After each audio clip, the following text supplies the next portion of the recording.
एक आपसे बोला गया है कि एक समकोण पिरामिड का आयतन दे रखा है और इसका आधार एक 6 सेंटीमीटर की भुजा वाला एक समबाहु त्रिभुज है। पिरामिड एक ऐसी आकृति होती है जो कि एक कॉन की तरह वर्क करती है। तो यहां बेस आपका सर्कुलर नहीं है, बस आपका क्या है, एक पिरामिड आकार का है। तो कोई बात नहीं, मैं बना देता हूं। ये लो, ये मेरा एक क्या बन गया, पिरामिड बन गया। वाओ। अब आपसे बोला गया इसका वॉल्यूम, तो पिरामिड का वॉल्यूम कैसे याद रखोगे आप, मैं बताता हूं। कौन का याद है किसी को? कौन का वॉल्यूम याद है क्या? बोलो क्या होता है। मैं याद करने का तरीका 2 सेकंड में सिखा दूंगा, 2 सेकंड में। 1/3 पाई आर स्क्वायर एच। क्या? 1/3 पाई आर स्क्वायर एच। ये पाई आर स्क्वायर कहां से आया? क्योंकि उसका बेस सर्कुलर था। अच्छा, इसका मतलब जो वॉल्यूम का केस बनता है, तो वॉल्यूम यहां पर पिरामिड के तौर पर 1/3 बेस एरिया होगा। हाँ, और हाइट आपको निकालनी है। और यहां पर बेस क्या है? एक इक्विलेटरल ट्रायंगल जिसकी भुजा कितनी है, 6। सीखने वाले के लिए बता रहा हूं। हो गया काम, इतना आसान हो गया। लो, यानी कि 45√3 आपका वॉल्यूम है जैसा कि दिया गया है। आयतन 1/3, बहुत बढ़िया सर। बेस एरिया कितना होता है, √3, भुजा स्क्वायर/4। ऊंचाई निकाल दो बस। अब इससे ज्यादा आसान क्या लोगे आप? जब कोई अच्छा क्वेश्चन आप सीखते हो तो आपको पता है समय लगता है लेकिन सीखने को मिलता है। 3 से 3 काटा, 3 से काटा 45 को 15 बार, तो हाइट बराबर निकल कर आ गया 15। क्या कहते हो? क्या आप ये सोच सकते करवाया हुआ है तगड़े तगड़े क्वेश्चन करवाकर? तो यहाँ आ रहा है 7 7 49, 49। ये हो जाएगा 11 7 77 माइनस का 12x बराबर 18। तो यहां से आप 18 माइनस कर देंगे तो यहां पर आ जाएगा आपके सामने 31 प्लस 77 बराबर 12x। तो यहां पर आ जाएगा आपका 108 12x, तो x बराबर आ जाएगा 9। यदि किसी वस्तु के विक्रय मूल्य को 2 से गुणा किया जाता है तो परिणामी लाभ मूल लाभ का 6 गुना हो जाता है। कोई टेंशन नहीं लेना है, समझना। मैं बात पूछूं आपसे।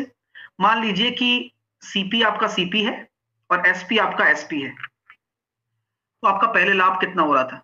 पहले लाभ, तो सर पहले मेरा जो प्रॉफिट होगा वो एसपी माइनस सीपी होगा। Very good. तो मूल लाभ का 6 गुना हो जाता है। कौन? जब विक्रय मूल्य को 2 गुना किया जाता है। सीपी तो चेंज नहीं होगा। किसी को कोई समस्या है क्या? अब बताओ, कोई गलती हो तो मेरे से की हुई हो तो। कोई गलती नहीं है। जब भी आप विक्रय मूल्य के 2 से गुना करते हो तो जो होने वाला प्रॉफिट है वो जो पहले प्रॉफिट हो रहा था उससे 6 गुना हो गया। दोबारा पढ़ो, एक बार दोबारा पढ़ो। जो भी आप गलती कर रहे हो ना उस गलती को आप रिजॉल्व करो भैया, पेपर में प्रश्न आते हैं इस पर। दोबारा पढ़ते हैं। जब आपने विक्रय मूल्य को दुगना कर दिया, मैंने दुगना कर दिया, तो प्रॉफिट तो यही होता है एसपी माइनस सीपी। सीपी तो सेम रहेगा। जो बराबर होगा ना, ये जो प्रॉफिट है वो पहले जो प्रॉफिट हो रहा था एसपी माइनस सीपी उसका 6 टाइम्स है। अब बोला सीपी क्यों? अरे बिना बिना सीपी के प्रॉफिट कैसे निकालोगे भाई? तो सॉल्व करते हैं। तो 6 एसपी माइनस 6 सीपी इधर लेकर आ गया, तो ये हो गया मेरे पास 5 सीपी बराबर 4 एसपी। तो सीपी और एसपी का जो रेशियो निकल कर आ रहा है वो आ रहा है 4/5। प्रॉफिट कितना हो जाएगा? 1/4 इंटू 100, 25%। मजा आया? अच्छा क्वेश्चन है, पेपर में आएगा। एक धनात्मक संख्या ज्ञात कीजिए जिसमें से 20 को घटाया जाता है तो वह संख्या के व्युत्क्रम के 2925 गुणे के बराबर हो जाता है। वाह, क्या क्वेश्चन है। मतलब कोई धनात्मक संख्या है, अब उसमें से आपको 20 घटाया जाता है तो वह संख्या के व्युत्क्रम के 2925 के मल्टीप्लीकेशन के बराबर हो जाता है। मैंने मान ली x संख्या है, उसमें से अगर मैं 20 घटाऊंगा तो वह बराबर हो जाता है 2925, व्युत्क्रम के 2925। व्युत्क्रम कितना होगा? 1/x। इक्वेशन क्लियर हो रही है क्या? दोबारा बताई जाए क्या? देखो, दोबारा समझने की कोशिश करो। तभी मामला सेट होगा, वरना खराब हो जाएगा फिर।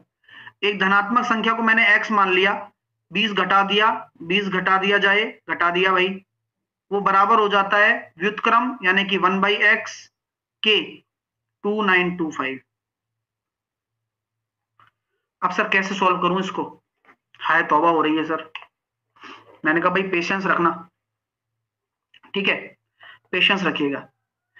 क्वाड्रेटिक बनेगी सबको पता है, क्वाड्रेटिक बनेगी सबको पता है। क्वाड्रेटिक हो सकता है कि लेंदी चली जाए, क्वाड्रेटिक हो सकता है कि लेंदी चली जाए, तो फिर क्या करें? जुगाड़ लगाते हैं, जुगाड़ लगाते हैं। 35 रखो पहले, 35 रखोगे तो 15 आएगा। अब आप 35 का डिवाइड करोगे, तो 35 का डिवाइड कर रहे हो तो लगभग लगभग 30 के करीब है, तो 15 आ सकता है क्या? बोले नहीं आ सकता, पॉसिबल ही नहीं है ना। चलिए, अब मैंने रखा 65, 65 रखूंगा तो 45 आ रहा है। अब 65 का डिवाइड करूंगा तो 45 आ सकता है क्या? 65 130/2, 13 से काटेंगे, 13 दूनी 26 और 2 दूनी 4 आ सकता है। 3 अलग अलग घंटियां हैं जिनके अलार्म 2 घंटे, 4 घंटे और 6 घंटे के अंतराल पर बजते हैं। घड़ियां समान समय पर शुरू होती हैं, तो 3 दिनों में तीनों घड़ियां कितनी बार एक साथ बज जाएंगी? अब आपको लेना है क्या? ऐसे क्वेश्चनों को किया जाता है एलसीएम से। तो देखो 2, 4 और 6, आप 2, 4 और 6 का एक लघुत्तम समावर्तक लेंगे, जो कि कितना निकल कर आ रहा है? 12, यानी कि हर 12 घंटे में घंटी बज रही है। तो 3 दिन का मतलब कितना होता है?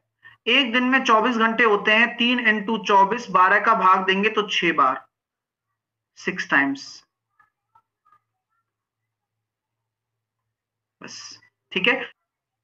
2x² प्लस का 3 बराबर 6x, 2x² माइनस का 6x बराबर माइनस का 3, 2 कॉमन लेने पर x² माइनस का 3x बराबर माइनस का 3, तो x² माइनस का 3x बराबर माइनस का 3/2।